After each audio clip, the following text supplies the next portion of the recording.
L'enjeu, c'était de voir un petit peu quel était l'intérêt par rapport au sujet de l'hypersexualisation et les réseaux sociaux.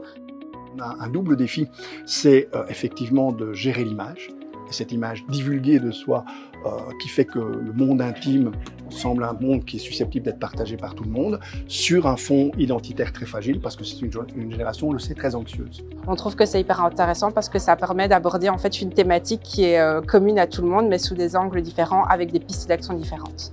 Je pense qu'il est important également que nous soyons présents dans le cadre de la prévention qui, je pense, est vraiment primordial pour aider les jeunes à s'y retrouver par rapport au net et par rapport à l'hypersexualisation. Si vous avez un enfant de 17 ans, 18 ans chez vous et un autre qui a 15 ans ou moins, vous allez voir que le premier va parler de l'autre comme si c'était un étranger, comme s'il appartenait à une autre tribu. Et donc c'est important de comprendre les composants de cette nouvelle génération qui est née dans les réseaux sociaux, qui n'a pas connu un monde sans les réseaux sociaux.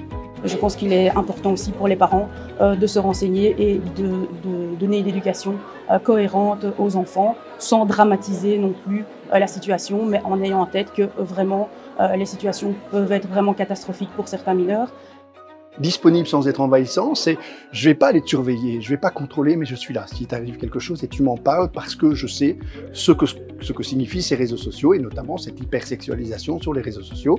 Et intéressé sans être intrusif, je vais pas essayer de voir tous les contenus parce que je sais qu'il y a des contenus que tu ne voudras jamais partager avec moi, mais je suis intéressé par tout ce que tu produis et notamment lorsque ça pose effectivement des questions ou des problèmes dans ton développement. Si votre enfant est victime à un moment donné de divulgation de l'intime, vous devez pouvoir lui dire « on va mettre en place des choses pour t'aider, mais je n'exige pas de voir les contenus ». Parce que sinon, l'adolescent ne vous en parlera jamais.